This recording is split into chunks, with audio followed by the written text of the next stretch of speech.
A'udzu billahi minasyaitonir rajim. Bismillahirrahmanirrahim.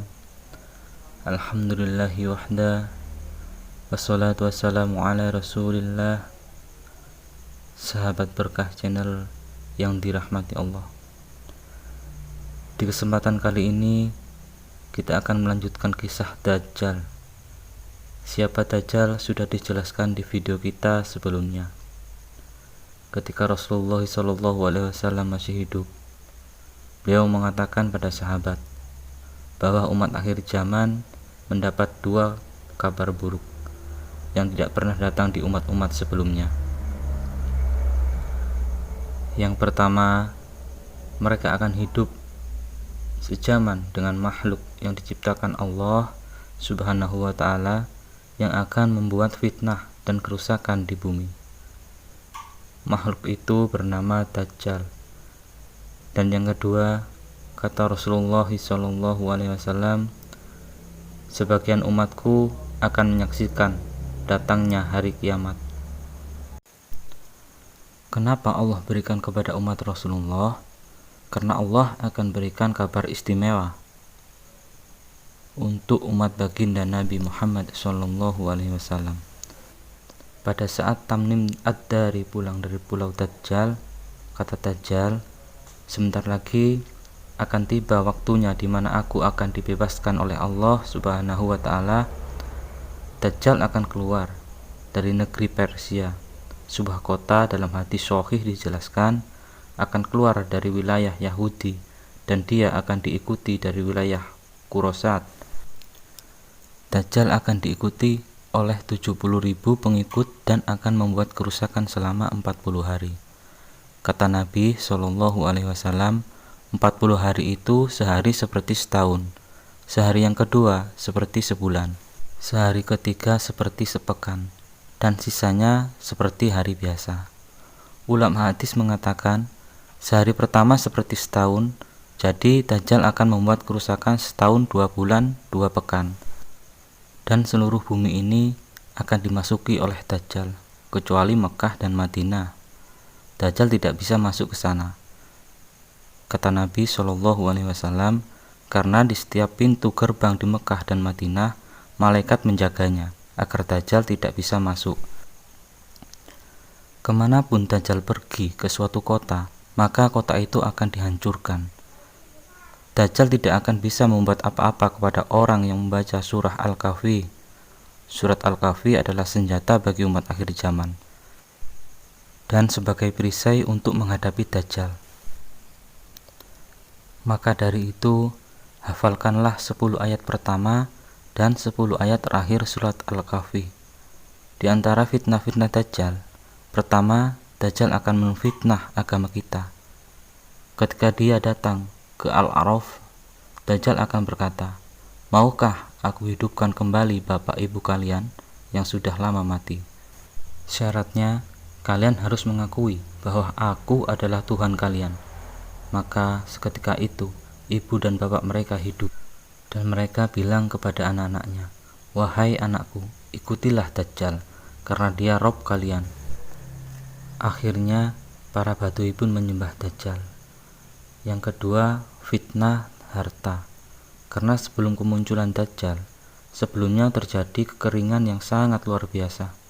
Karena tidak ada hujan dan Allah tidak menumbuhkan tanaman di sepertiga bumi. Tahun kedua, Allah menahan 2/3 langit dan 2/3 bumi untuk tidak menumbuhkan tumbuhan. Kemudian, tahun yang ketiga, Allah tahan seluruh langit dan bumi sehingga kelaparan di mana-mana. Hewan-hewan banyak yang mati dan manusia saling membunuh untuk merebutkan makanan. Disinilah Dajjal kemudian datang dengan membawa makanan yang sangat banyak.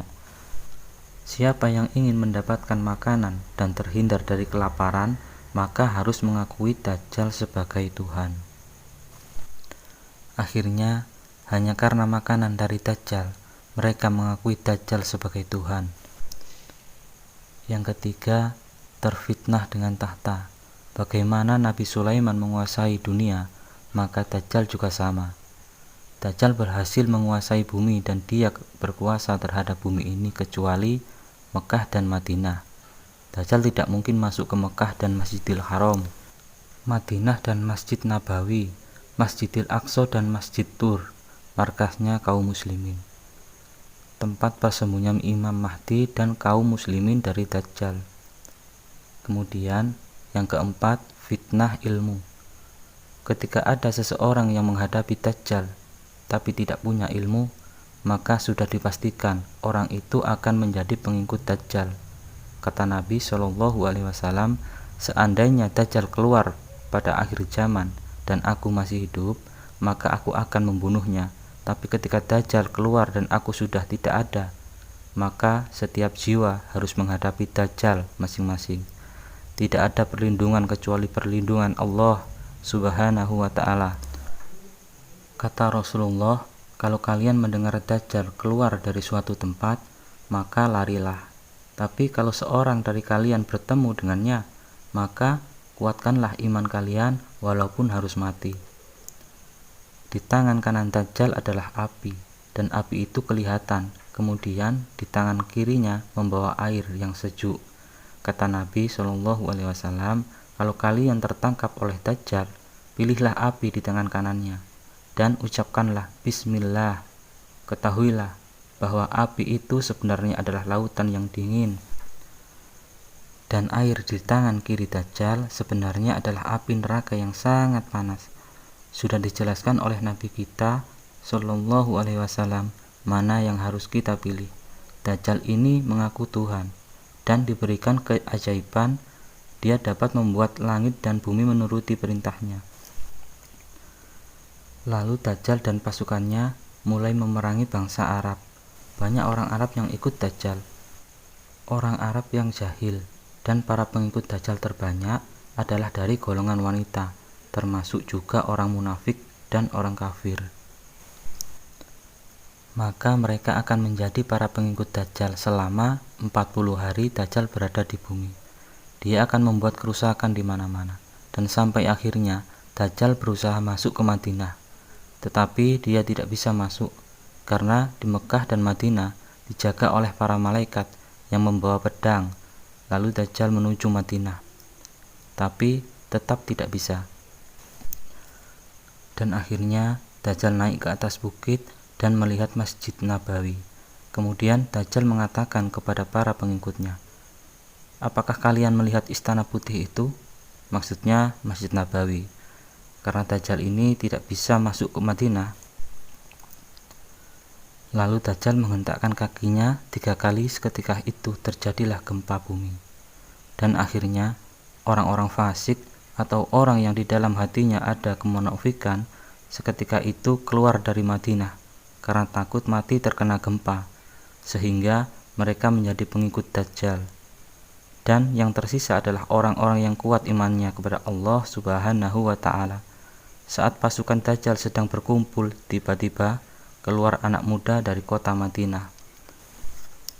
Anak muda ini tidak ada yang tahu dia siapa, tapi dia seorang anak muda yang kuat imannya kepada Allah Subhanahu wa ta'ala. Kemudian dia mendekati pasukan Dajjal, hampir dibunuh oleh pasukan Dajjal. Tapi kata sebagian pasukan, jangan dibunuh, bukankah Tuhan kita melarang untuk membunuh? Maka pasukan Dajjal terpecah menjadi 2, dan anak muda itu berjalan sampai kepada Dajjal. Ketika berhadapan dengan Dajjal, Dajjal pun berkata, bersaksilah engkau bahwa aku ini adalah Tuhanmu. Anak muda itu menjawab, tidak, engkau adalah Dajjal yang telah disampaikan oleh Nabi kami, baginda Nabi Muhammad SAW. Akhirnya Dajjal marah. Sebagian hadis mengatakan, Dajjal mengambil alat yang tajam, kemudian membelah anak itu. Dibelah dari kepala sampai ke kemaluannya, sampai menjadi 2 bagian. Lalu Dajjal berjalan di tengah-tengahnya dan berkata, kalau aku hidupkan laki-laki ini, maukah kalian bersaksi kalau aku ini adalah Tuhan kalian? Maka sebagian dari mereka, ya, kami bersaksi, kamu adalah Tuhan kami. Maka Dajjal pun menghidupkan anak itu lagi. Ketika anak itu dihidupkan, Maka Dajjal pun kembali bertanya kepada pemuda itu, "Apakah sekarang kamu yakin kalau aku adalah Tuhanmu?" Kata pemuda itu, "Tidak, dan saya semakin yakin bahwa kamu adalah Dajjal yang disampaikan oleh Nabi Muhammad SAW." Maka Dajjal sangat marah dan ingin membunuh pemuda itu lagi. Tapi sudah tidak bisa, karena tiba-tiba Dajjal kehilangan kekuatannya untuk membunuh anak itu. Dan akhirnya anak muda itu dilemparkan ke dalam api yang ada di tangan Dajjal, yang sebenarnya api itu adalah air yang dingin. Dan Dajjal pun pergi untuk menyesatkan manusia sebanyak-banyaknya. Dan inilah fitnah yang paling besar. Siapa yang beriman kepada Dajjal, maka tanahnya akan menjadi subur, hujan pun turun dari langit. Dan yang tidak mau beriman kepada Dajjal, maka ternak-ternak semua mati dan tumbuhan tidak akan tumbuh. Inilah fitnah akhir zaman. Setelah Dajjal membuat kerusakan di mana-mana dan pasukan Imam Mahdi pun tak sanggup melawan Dajjal, akhirnya Imam Mahdi pun terpaksa bersembunyi di Bukit Tur. Karena mereka tidak sanggup melawan Dajjal, pasukan Dajjal terlalu banyak, dan pasukan Imam Mahdi pun terkepung di Bukit Tur. Kalau mereka tetap bertahan di situ, mereka akan mati kelaparan. Kata Imam Mahdi, "Kalau kita terus ada di sini, kita akan tersiksa tanpa perlawanan. Menyerah pun tidak. Kita harus hidup atau mati syahid." Lalu Imam Mahdi pun menyiapkan pasukan untuk berperang melawan pasukan Dajjal. Ketika waktu subuh dan kelompok Imam Mahdi mau melaksanakan sholat subuh, tiba-tiba Isa ibnu Maryam turun ke bumi. Kenapa Isa ibnu Maryam diturunkan ke bumi oleh Allah Subhanahu wa Ta'ala? Pertama, untuk membantah orang Yahudi bahwasannya ia telah membunuh Isa. Maka Allah mengatakan mereka tidak membunuhnya, mereka tidak menyalib Isa ibnu Maryam. Bahkan Allah mengangkat Isa sampai ke langit. Dengan turunnya Isa ibnu Maryam, terbantahlah prasangka Yahudi yang sesat. Yang kedua, turunnya Nabi Isa ke bumi adalah untuk menjelaskan kedustaan orang-orang Nasrani yang mengatakan Isa anak Tuhan, yang mengatakan dia adalah 1/3 dari Tuhan, yang mengatakan dia adalah Tuhan itu sendiri. Maka dia datang sebagai utusan Allah, tapi bukan untuk menyebarkan risalahnya. Dia turun untuk membunuh Dajjal. Dia bunuh semua babi dan mematahkan semua salib, juga untuk menegakkan hukum keadilan. Dan dia ikut untuk mensiarkan agama Islam, lalu mengajak umat Nasrani untuk masuk ke dalam agama Islam. Nabi Isa alaihissalam waktu itu turun sambil memegang sayapnya malaikat. Pada saat itu semua kaum muslimin menyaksikan turunnya Nabi Isa alaihissalam. Nabi Isa turun di sebuah menara yang berwarna putih, tepatnya di Damaskus. Kemudian Nabi Isa langsung menemui kaum muslimin yang sedang sholat, yang akan sholat subuh. Imam Mahdi berkata kepada Nabi Isa alaihissalam, "Silahkan maju untuk menjadi imam." Tapi Nabi Isa mengatakan, "Tidak, karena setiap kaum itu ada pemimpinnya. Engkau saja yang menjadi imam." Di sini dijelaskan bukan berarti Imam Mahdi lebih mulia dibandingkan Nabi Isa alaihissalam. Nabi Isa alaihissalam lebih mulia daripada Imam Mahdi, karena Nabi Isa adalah seorang Rasul utusan Allah. Lalu Imam Mahdi pun menjadi imam sholat subuh. Setelah sholat selesai, para pasukan berbaris, dan Nabi Isa alaihissalam mengusap seluruh wajah pasukan Al-Mahdi. Dan tidak ada orang yang paling bahagia kecuali orang-orang yang diusap wajahnya oleh Nabi Isa ibnu Maryam. Karena apa? Karena Isa meningkatkan derajat mereka di surga. Hadis Sahih Muslim. Lalu mulailah kaum muslimin melakukan penyerangan. Dan ketika Dajjal tahu kalau Isa ibnu Maryam sudah turun, maka Dajjal langsung bersembunyi di Pakistan. Tapi memang usianya dibatasi hanya 40 hari, seperti sabda Nabi SAW. Maka akhirnya Dajjal pun dikejar oleh Isa alaihissalam, dan Dajjal lari lagi untuk bersembunyi di Babulut. Dan Isa bin Maryam memegang tombak Dan ketika Dajjal melihat Isa, dia pun seperti garam yang meleleh tersiram air. Maka kemudian Isa pun menghujamkan tombaknya ke arah Dajjal, dan ia pun terluka. Untuk membuktikan bahwa Dajjal bukanlah Tuhan, akhirnya Dajjal pun mati di atas tombaknya Isa ibnu Maryam dengan jeritan yang sangat luar biasa, sehingga membuat orang-orang Yahudi dan pasukan Dajjal ketakutan. Dajjal dibunuh di Babulut, di kota Israel. Disitulah semua pasukan Dajjal lari.